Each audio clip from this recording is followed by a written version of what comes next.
circus is coming through. Everybody knows that when you purchase a ticket, you expect to get a show. Take a look at me. I'm just a clown, and on my face I wear a frown. Qu'est-ce que tu décides de faire à présent? Bon, machinalement, je récupère... je recharge mon arme.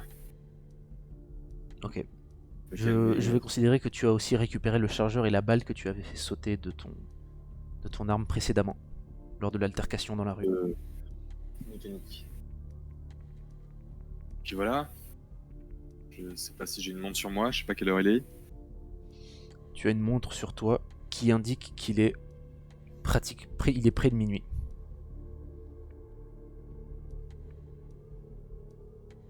Et bah c'est parti. Plus vite ce sera fait, plus vite je pourrai réfléchir au fond du problème. Très bien. Bon, j'imagine que Flamenco Road c'est pas la porte à côté. Alors, pour Flamenco Road, effectivement, tu te doutes que le plus simple pour y aller, ce serait d'avoir un véhicule. Je te laisse le choix de décider comment tu veux t'y rendre.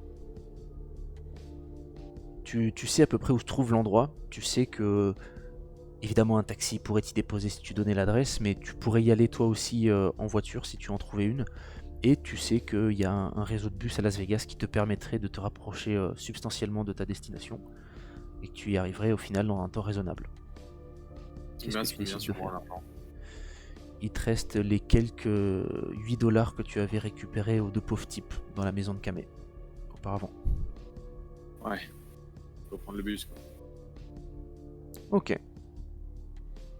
Mais avant de prendre le bus, je vérifie un peu, j'ai... Non ça va, j'ai pas trop de sang sur le... Non.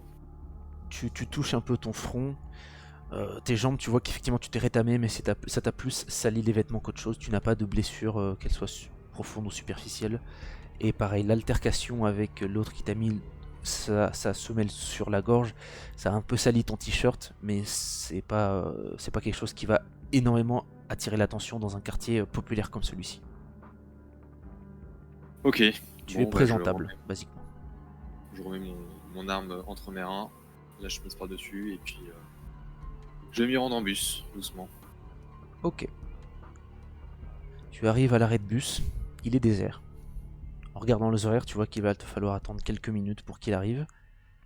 Et une fois n'est pas coutume, il est en retard. Et après 10 minutes d'attente supplémentaire, il finit par arriver. La porte s'ouvre. Le chauffeur te fait même pas un geste de la tête, il a l'air complètement concentré sur son travail. Et sans même te regarder, il fait $1,50. Je sors $1,50 si j'ai la monnaie. Tu sors $2, il te rend une pièce de 50 cents sans même te jeter un coup d'œil. Et il te file un ticket avec ta monnaie. Tu vois que le bus est peu utilisé. La plupart des gens, comme tu le sais, préfèrent utiliser la voiture à Vegas. Les transports publics sont existants mais pas super performants, et c'est déjà pratiquement un miracle que dans une zone aussi humble, avec une population aussi humble qui est ce genre de service public. Mais bon, les quelques personnes, une mémé, un petit couple de jeunes qui se font des bisous à l'arrière du bus, sont là, et tu es pratiquement libre de t'installer sur n'importe quel siège. Je m'installe sur un double siège un peu isolé. De toute façon, j'y suis là pendant un petit moment. J'essaye de faire le point dans ma tête. J'ai revu Hawk. Est-ce qu'il y a des souvenirs quand même qui me sont revenus parce que... Oui, sans même faire de jet, Hawk, effectivement, il avait mentionné que t'étais pas son frère préféré. Et ce sentiment était plutôt réciproque. Il avait une manière de faire, une manière d'être qui était un peu arrogante de ton point de vue. Il aimait bien se la péter, il aimait bien en faire toujours un peu plus que les autres. Peut-être c'était une espèce de complexe ou de comportement un peu de meute, essayer de faire son trou. Mais il avait cette manière-là de se comporter qui était un peu plus rebelle et agressive, même pour vos standards à vous, de gangster. Et tu l'appréciais pas spécialement, mais bon, il faisait partie du gang et la règle c'était la règle, tout le monde était frère. En J'arrive pas à me repensant... rendre compte. Vas-y. Je sais pas si ils étaient pas très nombreux là, ils s'étaient dit ça venir me chercher, alors c'était pas tout le gang, mais Et effectivement, le gang, même à l'époque, était plus nombreux que ça. Ouais. Tu te dis qu'avec ce qu'ils ont subi, peut-être qu'ils ont eu des pertes d'effectifs, mais bon, ça fait 4 ans, c'est largement le temps pour se refaire un groupe, quoi. Donc tu n'as pas plus d'informations que ça sur la taille totale de leur organisation. Mais c'est en réfléchissant sur ces choses-là, sur ces thèmes-là de ton passé, de ton présent, de toutes ces connexions qui commencent à apparaître entre ces deux moments de ta vie, séparés par 4 années d'exil, que tu es sorti de tes pensées par une voix, ou plutôt 2 voix. Allez, vas-y, fais-moi voir, c'est bon, fais pas ta salope. Putain, fais pas ta sainte nitouche. Vas-y, mais laisse-la tranquille, toi ferme ta gueule, PD, je t'ai pas parlé. Allez, vas-y, c'est bon, putain. Il y a 2 jeunes, enfin les 2 jeunes qui étaient assis, le garçon et la fille, qui apparemment étaient en couple, ils sont en train de se faire agresser, en tout cas harceler, par un groupe de 2 personnes. 2 petits jeunes caïds de mode racaille. Ils ont typiquement les vêtements de petits voyous, de petits loupards. Allez, putain. Non mais vas-y, laisse-la tranquille. Toi, tu fermes ta gueule, ok? Et là, en disant ça, il sort de son sweater un canif. Il le met sous le nez du gars. Tu fermes ta gueule, ok? Et toi, je c'est regarde bon. vite fait, on est à combien de temps de Flamenco Road? Si tu attends une petite vingtaine de minutes, tu penses que tu seras dans le secteur et tu pourras finir à pied sans problème. Bon, ça fait un peu long, mais... Ah, fait chier! Bon, je me lève. Les mecs sont toujours... L'attention des 2 personnes sont sur la meuf et le mec. Toi, tu vas fermer ta gueule bien comme il faut, sinon je vais te craver mes initiales sur le visage, ok? Je chope le mec qui a le couteau par le callback et je le tire en arrière. Genre, je le fais tomber par terre. Ok, tu vas me faire un petit jet de bagarre pour la forme. Force et bagarre, ou dextérité et bagarre, ce que tu veux, avec une difficulté de 2.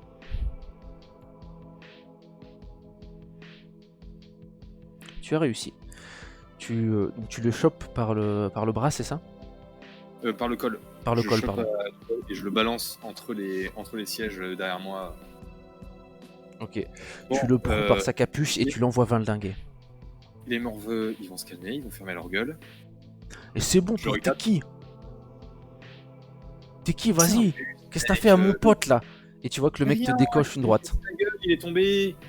Le mec te décoche une droite. Qu'est-ce que tu fais? J'esquive. Ok. J'esquive la droite et je lui cale un uppercut. Très bien, donc tu vas contre-attaquer. Donc ça va être bagarre et dextérité. Avec une difficulté de 2. 3 succès. Tu parviens effectivement, ton instinct est encore un peu à chaud après cette partie de cache-cache, on va dire, avec les BHS. Tu esquives et tu finis par lui mettre une grosse patate dans la bouche qui le fait lui aussi se renverser. Mais pendant que tu étais en train occupé de faire ça, le mec derrière, a priori, s'est relevé et avec un grand cri, Ouah se rapproche de toi. Qu'est-ce que tu fais? Je coup de pied retourné. Sans regarder. Ok, tu vas me faire un autre test de brawl dextérité avec un dé en moins parce qu'il est derrière toi et que tu ne le vois pas, et avec une difficulté de 3 cette fois-ci. 1, 2, 3, 4. Tu es on fire. Vraiment, ils t'ont cassé les couilles modèle géant et ça va être un excellent défouloir pour toi, cette petite virée en bus. Tu sens qu'au niveau du cri, qu'il est à la bonne distance et tu lui envoies un énorme coup de pied dans l'estomac qui lui fait repartir de là où il était venu. Et tu vois qu'en prime, le couteau est parti se ficher dans un des sièges. Il est pas du tout à portée de ta main, il est toujours à portée du mec. Mais c'est bon, celui-là, tu l'as sonné, visiblement, il est encore sous le choc. Pendant ce temps-là, l'autre que tu avais donc frappé d'un coup de poing, il se relève et il fait « Putain mec, bâtard, tu veux te la jouer comme ça? Vas-y, fais... mais tu vois, je vais te vous en voulez fumer. encore, c'est ça? Je vais te fumer. » Il met la main derrière sa ceinture dans son dos et il Je- commence à je sortir. Je lui fonce dessus et Ok. je le. Genre en fait, je vais pas le pousser contre le truc, mais juste je lui choper les bras et je vais lui mettre un énorme coup de boule dans le dos. Très bien, tu vas à nouveau me faire un jet de brawl et de dextérité sans des bonus ou malus et toujours avec une difficulté de 3.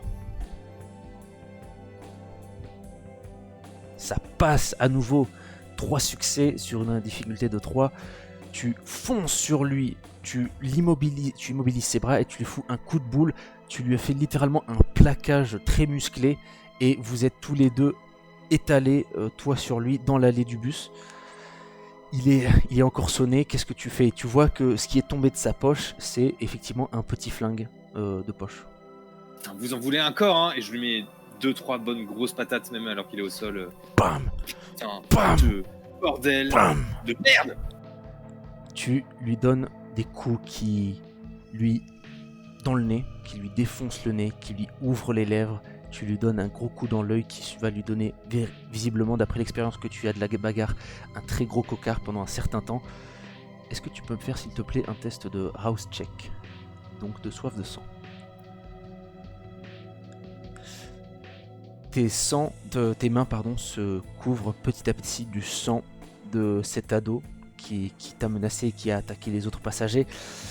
Et tu n'es même pas, ça ne t'intéresse même pas si tu veux, tu es plus intéressé par le fait d'avoir exprimé ta force la plus primaire qui sommeille en toi. Tu es comblé, tu sens une énorme satisfaction à le démolir comme ça, à montrer que tu es le plus fort. Tu vas... Qu'est-ce que ça m'avait manqué? Tu vas, m'enlèves, s'il je te cherche plaît l'autre du regard, il est encore en état ou pas? Eh bien, lance-moi un des 3, s'il te plaît.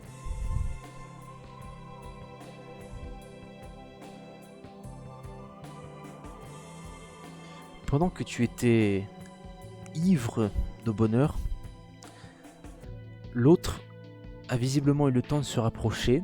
Il avait repris le canif qui s'était planté dans un siège et t'a donné un grand coup au niveau de la jugulaire, entre le cou et l'épaule. Bizarrement, tu n'as rien ressenti, enfin peut-être quelque chose comme une légère piqûre, mais pas de douleur. Un pincement. Et il te regarde avec un grand sourire. Il était encore sous le choc, il a vraiment l'expression pratiquement celle d'un fou. Et son visage se décompose quand il voit que tu t'en bats les couilles en fait, ce qui vient de t'arriver. Je fais un grand sourire et je lui fauche la trachée avec mon coude. Tu n'as même pas besoin de jet pour ça, il est complètement hébété par la scène. Tu lui envoies un gros coup de coude qui, dans la mâchoire, qui le fait à nouveau, qui le renverse à nouveau sur le sol, et le voilà inerte dans l'allée. À la fois celui qui est encore sous toi, et l'autre que tu viens d'étaler. Tu vas malgré tout, on va diviser ces 3, c'était un nombre de dégâts, qui sont donc des dégâts superficiels, puisqu'ils n'ont pas été causés par des choses telles que le feu ou des armes magiques, ou de la lumière du soleil. Donc ce 3, on va le diviser par 2, ce qui fait 1,5, et l'arrondir à l'inférieur, donc 1. Tu vas prendre 1 point de dégâts superficiels. Oui. Et à l'heure qu'il est, tu as toujours le planté dans ton épaule. Les passagers du bus t'ont regardé horrifié, ils n'ont pas osé réagir quand les jeunes se faisaient agresser. Ils se sont mis à hurler quand ils ont vu à quel point tu avais massacré l'agresseur. Et le chauffeur du bus lui-même tu vois qu'il a profité d'un feu rouge pour sortir quelque chose qui ressemble à un talkie-walkie. Je regarde le couple de jeunes en souriant. Franchement, prenez des cours de baston, c'est tellement bien. J'ouvre les portes du bus et je traîne un mec puis l'autre en dehors du bus. Genre je les prends par les pieds et puis hop, dehors. Tu entends... Ah, tu ouvres les portes et tu les sors eux, Ouais. sans sortir Ouais, toi. je sors eux. Bah si, je sors avec eux, mais genre je sors en en tirant un, je rentre, je sors en en tirant Ah un ok, autre. tu les balances comme des sacs poubelles hors du bus. Et vraiment, les personnes qui sont dans le bus, les quelques personnes qui sont dans le bus sont vraiment sous le choc devant cette scène qui est surréaliste. Et finalement, le chauffeur du bus se lève de son siège et vient te dire que écoute mon gars, je sais que t'as bien agi, mais t'es peut-être allé un peu trop loin, ok? Moi j'avais des gardes qui devaient passer là dans 2 arrêts, ils auraient mis fin à ça tout de suite. Et de manière beaucoup plus civilisée, tu comprends? Tu comprends ou pas? T'inquiète. Ça va être à ça. Je retire le couteau devant lui, je retire le couteau de mon épaule de façon un peu distrait. Clac. Il fait les gros yeux pendant que tu fais ça. Parce qu'il l'a vu, ça se voyait, ça t'avais un truc qui te dépassait de toi. Putain mais... Regarde, il y a du sang au bout. Tu vois qu'il y a du sang. C'est un bon couteau ou c'est un couteau de merde un peu? C'est un couteau, tout ce qu'il y a de plus basique, hein, le couteau de racaille lambda. Ouais. Bon, bonne soirée. Puis je sors du bus moi aussi. Je balance le couteau dans l'herbe. J'en fouille un vite fait, je retire leur portefeuille puis je me casse sur le couteau. Ok. Tu vas me lancer un des 20 s'il te plaît. Et ça représentera un... J'ai dit un des 20, pas un des 120. J'ai même pas lancé un des 120, j'ai juste roulé 120. Ah d'accord, ok. 18. Tu trouves 18 dollars qui viennent s'ajouter donc au petit capital que tu avais. Tu avais donc 6,50$ plus 18. Donc t'as à peu près 25 dollars. Oui, donc t'as roulé... t'as roulé 150 millions. Là, Pierre, il fait les conneries avec le chat. Il a roulé 150 millions, donc voilà. Il peut s'installer à Miami et finir le reste de sa vie sur la plage. Bah écoute, je vais rembourser ma dette, ça me coûtera juste 150 de ma thune et puis voilà, ça sera réglé. Oh là là. C'était pas très compliqué. Allez, c'était une bonne campagne. Allez, merci, à la prochaine. Donc évidemment, tu as récupéré uniquement 18 dollars sur leur portefeuille. Tu as effectivement accès à leur carte d'identité si jamais tu vois qu'ils ont des... Ils ont rien de particulier, en tout cas les noms ne te disent rien. Tu les associes avec aucun groupe. Les papiers en tant que tels, je vais les balancer. Hein, mais je balance c'est genre les papiers dans une poubelle, les portefeuilles dans une autre poubelle, un peu par réflexe. Je disperse un petit peu les déchets en avançant. Ok. Et je garde juste les 18 dollars. Et en ce faisant donc, sur le chemin qui te sépare encore de Flamenco Road, tu vois très bien où c'est, tu sais comment t'y diriger, tu sais trouver la rue en tout cas. Et donc tu disperses voilà, leurs effets personnels délestés de leur argent dans diverses poubelles sur le chemin. En arrivant dans Flamenco Road, tu remarques, tu le savais pas, mais tu avais déjà entendu le nom de cette rue, mais tu savais pas que c'était un quartier un peu suburb, un peu banlieue. Ouais, c'est ça, c'est un peu un quartier banlieue résidentielle. Les maisons sont toutes pareilles. Et heureusement qu'on t'a donné le numéro de l'endroit parce que ça aurait été difficile sinon de les visiter toutes une par une parce qu'il y a l'air d'en avoir un sacré paquet. C'est un lotissement qui est ma foi assez grand.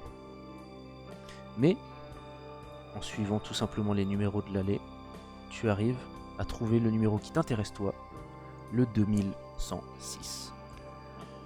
Cette maison, comme je l'ai dit, est comme les autres. Il y a une voiture garée dans le garage, dans l'allée du garage. Et les lumières sont éteintes. Elle a un étage, c'est-à-dire elle a le rez-de-chaussée plus un étage. Et il y a l'air, comme pour toutes les autres maisons, d'avoir un jardin qui en fait le tour. Qu'est-ce que tu décides de faire? Bon, j'ai pas de balaclava ou autre genre de cagoule sur moi. Non, tu n'as aucun équipement de ce genre. Il y a des lumières qui sont encore allumées dans la maison ou pas? Non, toutes les lumières sont éteintes. Je regarde vite fait, il n'y a pas un panneau, tu sais, des fois les mecs qui mettent des alarmes, ils mettent un panneau genre cette maison a été sécurisée par... Tu regardes et tu vois qu'il n'y en a pas. Eh ben écoute, c'est toujours ça de prix, je vais tenter ma chance dans le jardin. En contournant la maison, tu t'avances sur la propriété et tu vois qu'il y a effectivement un jardin avec une petite table basse avec quelques chaises, une paire de chaises autour pour se distraire. Et ce qui t'intéresse beaucoup plus, une porte en bois qui a l'air de mener donc dans une des pièces de la maison. Ça a l'air d'être la sortie de derrière, la porte de derrière.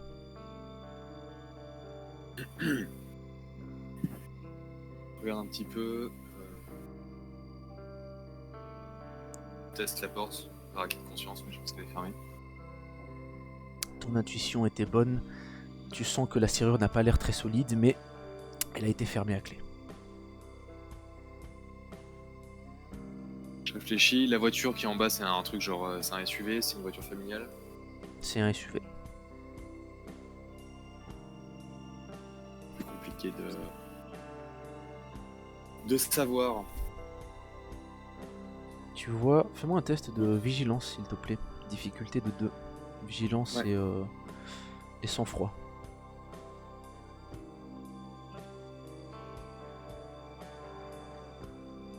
Le test échoue. Non. Tu entends... tu semblais avoir entendu un bruit. Mais au final, à la réflexion, ça a l'air d'être tout simplement soit un chien qu'on a laissé traîner dans un des jardins, soit un chat qui se balade entre les feuillages, mais rien d'alarmant. Très intéressant tout ça. Bon, et bah écoute, je vais essayer de forcer un petit peu la serrure, c'est genre pas forcément mettre un coup de pied, mais juste forcer un peu à la main, en faisant genre beaucoup d'allers-retours et en tapant un peu de l'épaule, sans faire trop de bruit quoi, genre En contrôlant ton mouvement. éventuellement essayer d'entrer sans réveiller les gens. Ok, j'accepte que que tu tentes ça. Ça va être un jet de larcin et de dextérité. Avec une difficulté de 3.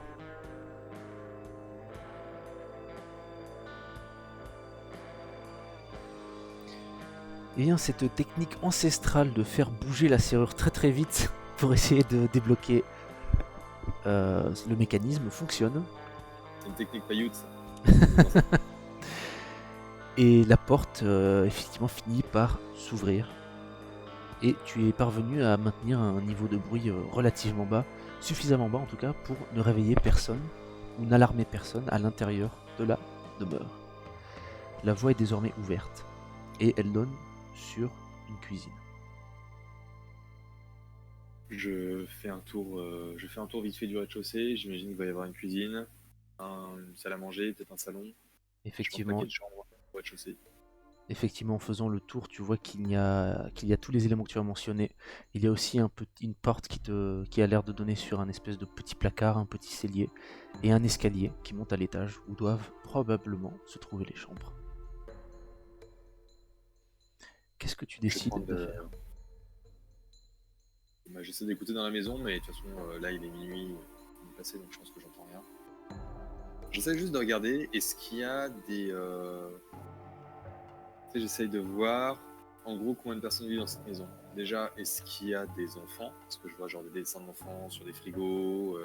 Est-ce que je vois des chaussures plus petites que d'autres qui traînent ou des petits manteaux? Et si jamais il n'y en a pas, j'essaie de voir s'il y a éventuellement une femme qui habite ici aussi. Très bien. Vite fait. Tu vas me faire un test de vigilance, donc awareness, avec ce qui t'arrange le plus entre astuce, intelligence et résolution. La difficulté sera de 2.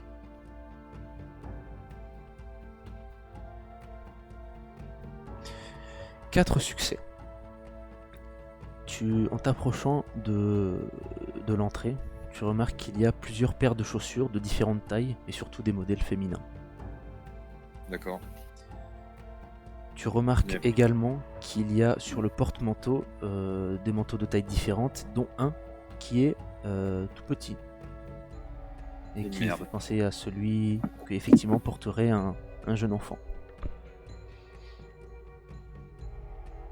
Ça mange pas trop ça. Comment? Je disais, ça ne m'arrange pas trop tout ça. Ah, t'as défoncé ton micro, mon gars. Oups. Oui, ça ne t'arrange pas trop, mais enfin... Il faut savoir prendre ses responsabilités, tu entends la voix de Hawk dans ta tête te dire ça. Je fais un fuck imaginaire et puis je commence déplacer discrètement vers l'escalier et à monter discrètement l'escalier en mettant bien mes pieds sur les côtés des marches pour éviter de faire du bruit. La maison est bien entretenue, hein, on n'est pas dans une banlieue populaire, au contraire c'est une banlieue de classe moyenne. Et l'escalier bien entretenu ne grince pas. Tu parviens au haut des marches où tu déboules dans un couloir et tu vois qu'il y a 3 portes. Une en face de toi, une immédiatement à ta droite qui est à l'extrémité et qui est juste à côté de toi, c'est l'extrémité du couloir, et une tout au bout à gauche. J'imagine qu'il y a... Je regarde vite fait, mais je pense qu'il y a une porte sur laquelle doit y avoir un nom décrit. Tu regardes les portes et il n'y a aucun nom décrit sur n'importe laquelle d'entre elles. Fais-moi un test s'il te plaît de vigilance. Avec sang-froid, difficulté de 2.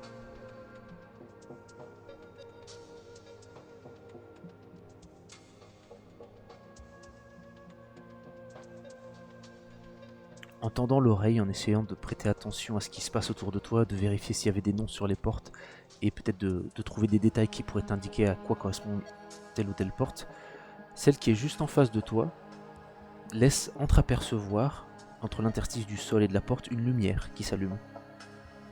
Une lumière qui s'allume, qui reste allumée ou qui s'allume à intervalles réguliers? Qui reste allumée. Elle était noire dans l'obscurité totale, et une lumière jaunâtre vient de s'allumer. Okay, Des pieds, des bruits de pas, lents, un peu pâteaux, s'approchent de la porte. Tu es en face de la porte, que fais-tu de l'autre côté? Je me colle à la porte du côté où la porte s'ouvre. Très bien. C'est genre, oui, voilà. Contre le mur.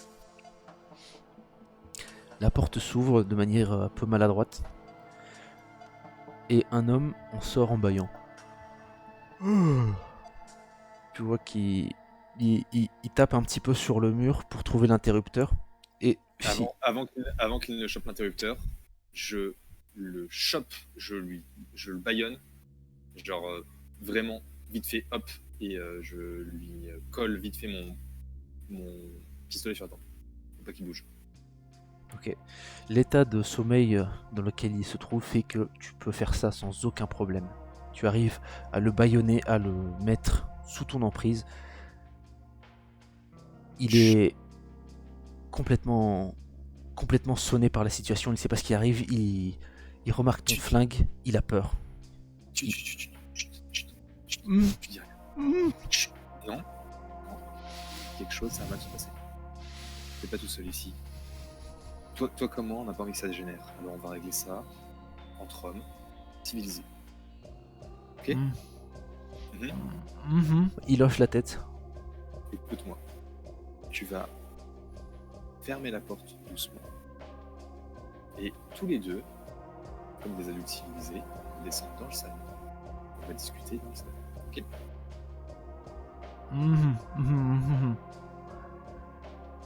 Il a l'air complètement apeuré, mais de ses gestes lents et tremblotants, il exécute l'action que tu lui as dit et se laisse traîner en bas jusqu'au salon. Je le fais s'asseoir dans un fauteuil, mais je reste derrière lui. Ok. Je lui colle le pistolet dans la nuque. Tu vois que Alors. ses membres sont tremblotants. Bon. Qu'est-ce que vous me voulez? J'imagine que tu as une petite idée de pourquoi je suis là. Non, je vous jure que j'en sais rien, mais si c'est de l'argent que vous voulez, prenez tout ce que j'ai. C'est de l'argent que je veux, mais c'est beaucoup d'argent que je veux. C'est pas moi qui veux l'argent. Oh. T'as des dettes, mon gars? Oh non, putain, non, mais je croyais que j'avais encore un peu de temps, je croyais qu'il m'avait donné... Il m'avait dit que j'étais pas obligé de payer tout de suite, putain, on doit pouvoir s'arranger, non? Écoute, dans le jargon, pas payer tout de suite, ça veut dire préparer pour la prochaine visite. Non mais, putain, je vous jure que... Ok, j'ai pas eu de chance ces derniers temps, mais je vais me refaire, et puis... J'ai un moyen de trouver de l'argent, je vous jure que j'ai un moyen, j'ai juste besoin d'un petit peu de temps. Est-ce que vous pourriez faire ça, me laisser un petit délai, quelques jours, je sais pas, même pas une semaine, je vous jure que je pourrais faire quelque chose. J'ai besoin de l'aide maintenant. Mais Ils ont maintenant, pas mais, d'annulation maintenant. mais maintenant, mais vous croyez que quoi, que là, si vous allez dans ces livres, vous allez trouver de la thune? Y a rien ici. J'ai rien sur moi, je peux pas vous la donner. T'as une belle voiture quand même, elle coûte combien ça? Mais si je vends ma voiture, je pourrais plus travailler et entretenir ma famille. Puis Alors, elle vaut pas autant non plus. Pour entretenir ta famille, il fallait peut-être y réfléchir avant d'avoir la dette de jeu. Mais, 60 000 $, c'est quand même une sacrée somme qu'il faut perdre. mais je vous ai dit, j'ai juste pas eu de chance, putain. C'est juste que. Voilà quoi, le jeu illégal, c'est encore une pire saloperie que le jeu légal, quoi. Les mecs se gênent pas pour tricher, pour nous déstabiliser. Putain, c'est pas ma faute. Je sais que j'ai un problème, je sais, mais il faut m'aider, je vous en supplie. Il faut m'aider. Donnez-moi un petit peu de temps, c'est tout. Je trouverai un moyen. J'en ai pas. Tu entends un grincement qui vient d'en haut.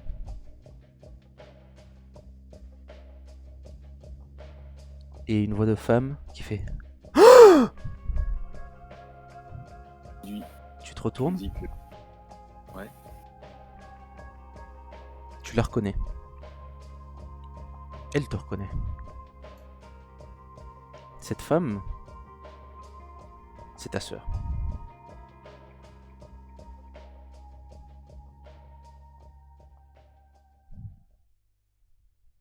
Oh, I wish to the Lord I'd never been born or died when I was young. I'd never have seen your sparkling